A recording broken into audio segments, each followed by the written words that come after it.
concern about the direction some young Barbadians are heading. A positive outlook to the first ever youth tournament pop-up. Broadcasting from our studios in the Pine St. Michael, this is CBC NewsNight, starting now.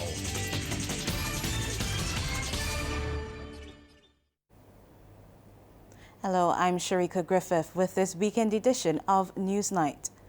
The focus tonight is on young Barbadians, and we're hearing the nation's youth are not in crisis, but government remains concerned about the direction in which some young people are trending.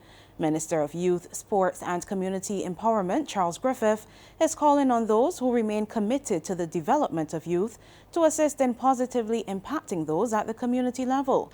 He was delivering opening remarks at this year's Youth Leadership Training Workshop. If you're involved in structured activities, then it lends to a situation where you can only grow and grow in a positive direction. And the reality is that we have a few youngsters who are misguided, a few youngsters who will show that are never or was never involved in any type of community organization or any structured organization. And I constantly say that if you're not in a situation that will mentor you in a positive way, then the streets will mentor our young people. Well, Mr. Griffith is urging youth leaders to trigger the change they want to see by reaching out to those youngsters they think may be going in a negative direction. He says the onus is on them to change the community at their level and implores them to find a cause to rally around, which the ministry will support once the relevant proposals are submitted. Oftentimes in these community groups, you have a situation where, and I often speak to this because it is a problem with youth and community groups, that you engage in meeting after meeting after meeting to no avail.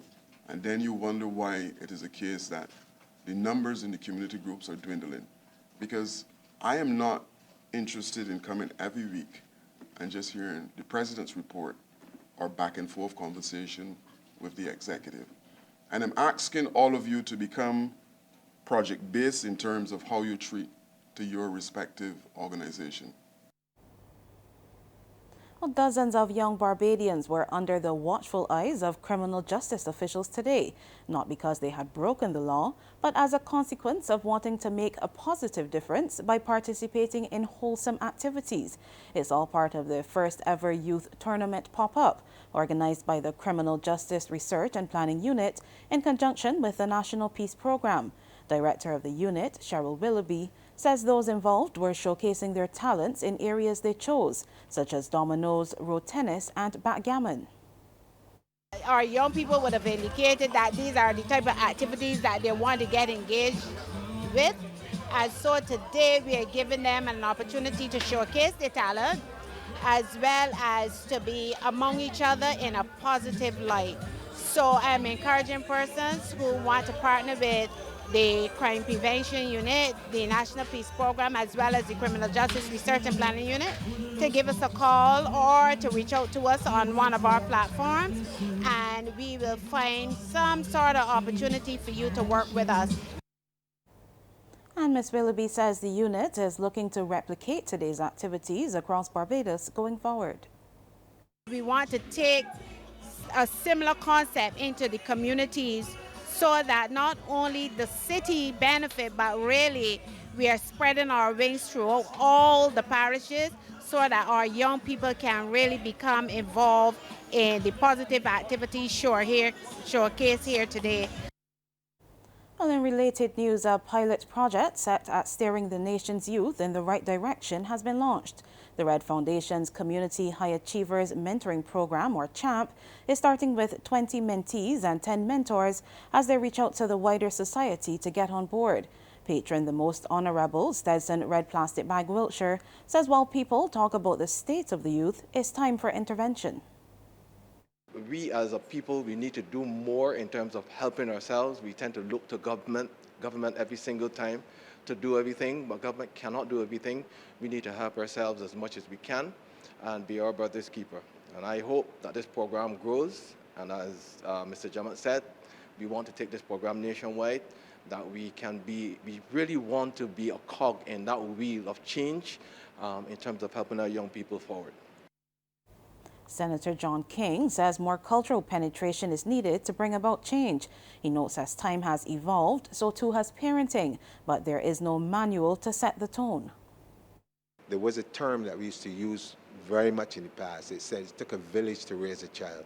We've moved away from that. We've become very individualistic. And so therefore a lot of the problems that we have, where even extended families, where you had uncles and aunts and everybody in the neighborhood was almost auntie and uncle who could help to raise these children, you'll find that a lot of families where people become a little bit more affluent, they move far away from where their roots were. And so then you have to raise kids on their own. They have to go into these different environments. So like I said, there are a number of things. But I think this particular program is heartening. Meanwhile, consultant for CHAMP, who conceptualized the mentorship program, Sean Clark, says statistics suggest mentoring can help with some of the deviant behavior displayed by youth. And he believes a contribution can be made to saving the nation's youth and getting society back on track. I think one of the things that are happening in this country right now is that we are offering young people too much dry talk. It's all about talk. We want to do this, we want to do that. We want to put this in place, we want to put that in place. And young people are not just about talk anymore. Young people want to see action. Young people want adults to prove to them that it is not only a talk shop, but that you're serious about helping us. Y'all can really understand what we're going through and that you're serious about putting programs and systems in place to really help us.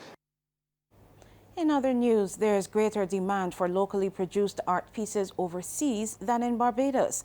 This is according to lecturer of business law and international business at the University of the West Indies Cave Hill campus, Ayana Young Marshall. The finding is based on research being done by the Sagicor Cave Hill School of Business and Management on the international business operations of artists. Ms. Young Marshall says while the global arts market is valued at $65 billion, Barbados still lacks the infrastructure to ensure art can be big business. We still need the art institutions. The ones that exist have been doing a stellar job in producing youth and in producing artists that can hold their own with the rest of the world, as Onika spoke. Where are the rest of the museums? Where are the rest of the galleries? There is enough art, as you have heard. All of it could not fit in here to fill galleries in our country. Where are the auction houses, the biennials, the prizes, the fairs, collectors, and so forth. Ms. Young Marshall was addressing the official opening of the NIFCA 2024 Visual Arts Exhibition. The exhibit at the Queen's Park Gallery and Steel Shed featured the work of this year's award winners in fine art, fine craft, and photography. The university lecturer has offered a number of steps artists should bear in mind, including developing their own unique style. There's a niche market opportunity that allows you to be so far out that people will pay you for it. The days of having landscape and tourist-oriented creations, those are behind us. Secondly, build your online presence. And youngsters are very good at that. Make sure that you have a professional website and you find a means of demonstrating your art on it. But please don't just throw your art online, because as easily as you throw it online, somebody can download it and dash it on a tote bag or print and take advantage of it. Barbados has launched its investment plan for prosperity and resilience at the ongoing UN Climate Change Conference of the Parties, or COP29, in Azerbaijan. The ambitious plan seeks to enhance the quality of life for all people living in Barbados and position it as a pioneering hub for climate positive and climate resilient solutions. It identifies $11.6 billion in investment opportunities across multiple sectors, including the blue economy, economy, housing, pharmaceuticals, and renewable energy. Implementing the plan should generate an additional $1 billion in gross domestic product growth, create quality jobs for Barbadians over the coming decade, and help avoid significant costs of climate-related natural disasters by investing in more resilient infrastructure. And coming up, concern about the reputation the region is developing as it relates to murder.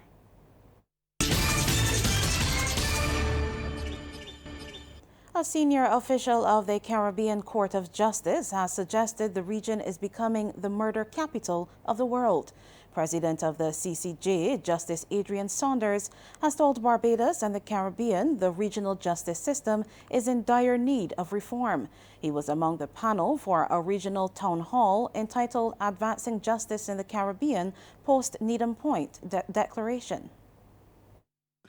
In 2022, most of the top 10 countries that had the highest per capita incidence of murders were from the Caribbean. And therefore, the Caribbean Court of Justice Academy for Law has taken it upon itself to make criminal justice reform a very important part of their program. And last year in October, almost just over a year ago, we had this very important conference in Barbados that resulted in what we call the Needham's Point Declaration. And that declaration sets performance standards for criminal justice actors. Trinidad and Tobago is one step closer to establishing a special police task force vetted by the U.S. Drug Enforcement Administration. It will receive confidential information and intelligence in an effort to dismantle transnational crime. A memorandum of understanding was signed between the United States and Trinidad and Tobago for the special vetted unit within the Tobago Police Service. Good evening with Sports Night. I am Mark Seal. The Windies are chasing a challenging 219 for victory in the 4th T20 International against England at the Darren Sammy Stadium in St. Lucia. The Windies won the toss for the first time and elected to field, but England posted 218 for 5. Jacob Bethel was unbeaten on 62 with 4 fours and 5 sixes, while Phil Salt added 55. Gudakesh Moti took 2 for 40. We have some.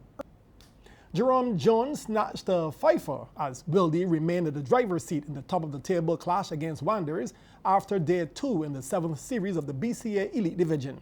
Resuming their first innings on 234 for 4 at Darrell's Road, Wildy declared on 250 for 7 and then dismissed the home side for 112, with Jones taking 6 for 29. Wildy closed the day on 71 for 3 in their second innings. That's a lead of 209. Now over at Bank Hall, UWI trailed Empire by 190 runs. Empire 267 for 6, with Cheyenne Brathwaite getting 102 not out. UWI 77 for 2. At Queen's Park, Gladiola lead the hosts Spartan by 124. Gladiola 122 and 137 for 4. Spartan 135. At Friendship, Pickwick 307 for 7 declared. Yorkshire 147 for 6. And at Waterford A, BCA Youth 247, YMPC 332 for 7. Now that game at Waterford concludes tomorrow, while the others will finish on November 23rd. Switching sports now to football, where the Barbados men's senior team will have to overcome a 3-goal deficit when they travel to Guyana next week for the return leg of the CONCACAF Nations League play-in contest.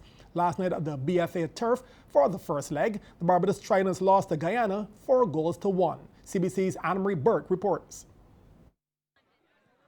The Tridents got things started in just the 17th minute as the ball is advanced up the right flank. Ethan Taylor finds Nari Stephen and he hammers home into the left pocket and the turf erupts in celebration. But that was short-lived as 9 minutes later the ball was headed upfield as the Guyanese were looking to level things out. And that they did. A shake of the defense and Omari Glasgow picked up the pass, took aim and slotted home to make it 1-1 into the half. And the Guyanese picked up where they left off. We're now 59 minutes in and the attempt to snatch the lead was being created. initially cleared by the Trident's defense, but not effectively so, and Glasgow, the man again, turns it past the keeper. The men in green are up 2-1. And literally in the very next minute of play, this would happen. The defense is nowhere in sight, and the keeper comes off his line. Cardinal mistake, and Ozaze de Rosario volleys over his head. The Guyanese put a third to bed. The Tridents know now there's no coming back. There was almost a fourth goal here as the Guyanese kept the pressure on, but kudos to keeper Jairo Malcolm for that save. But with persistence, the men from the land of many waters would achieve that 4-goal scoreline. 2 minutes into extra time, Enoch George sealed the deal. Guyana get the upper hand on the Tridents, winning this first leg at 4-1. Anne-Marie Burke, CBC Sports. In netball, both Combermere and St. Michael have advanced to the semi-finals of the secondary schools Under-19 tournament. Combermere got the better of the Allen School, 25-12. Taisha Trotman scored 11 of 15, while Nyala Yearwood 14 of 32 for Combermere, while for Allen, Natalia Bridgman-Smith got 10 of 18. Meanwhile, the Lodge School were no match for hosts St. Michael. CBC's Damien Best reports. St. Michael's School hosting the Lodge School in the blue with white trim in this Under-19 quarterfinal showdown. Lob pass into goal shooter Aline, who has the clear height advantage, and she sinks it. It was a dominant display by the SMS Cougars, with Aline leading that charge, netting 31 from 42 attempts. Goal attack, Blake didn't have much work to do in this one, just one attempt and a goal to her credit. After 2 quarters of action, SMS were large and in charge, up 18-1 as the Lodge School girls looked devoid of answers. Third quarter business, SMS adding 6 more goals, while the lean spell continued for the visitors. The Lodge School only scored 5 goals in this one. Goal attack, Caitlin Bino with 2 from 14, and Janita Graham 3 from 10. But the long and short of this story is that the St. Michael's School crushed the Lodge School 33-5. Thank you very much, Damien. That's sports. Carry on and weather next. Good evening and welcome to the weather news. The ridge pattern was our dominant feature today. We had fair to partially cloudy skies, just a few light showers. The winds across the region, they are light to moderate, and afternoon showers and thunderstorms prevailed across the coastal areas of the Guyanas. The maximum temperature today was 31 degrees Celsius, the minimum 26 degrees. At present, the temperature stands at 27 degrees Celsius. The relative humidity 85%, which means that we do have some moisture building in the atmosphere, and those winds, they're coming in from the south-southeast. We take a look now at our satellite feed, where we do have that ridge pattern today, maintaining fair to partially cloudy skies, just a few light showers. We had up to 1.8 millimeters of rainfall in St. Philip. Meanwhile, the winds, they're peaking at 20 knots over in St. Lucia. The seas moderate in open water with swells peaking at 2.5 meters. We are urging small craft operators as well as sea bathers to exercise caution. Later on tonight, unstable weather conditions will prevail here in Barbados. We are expecting partially cloudy to cloudy skies along with some showers. Well, that's our first look at the weather. After the break, we'll have the forecast. Welcome back. In the forecast for tomorrow, the sun is expected to rise at 5:58 and will set at 5:29. The first high tide is expected at 3 minutes to 5 in the early morning, the first low at 1 minute to 10 in the morning. Now, those seas are moderate in open water, with swells peaking at 2.5 meters. We are urging small craft operators as well as sea bathers to exercise caution. The winds coming in from the east to the southeast, and they're peaking at 30 kilometers per hour.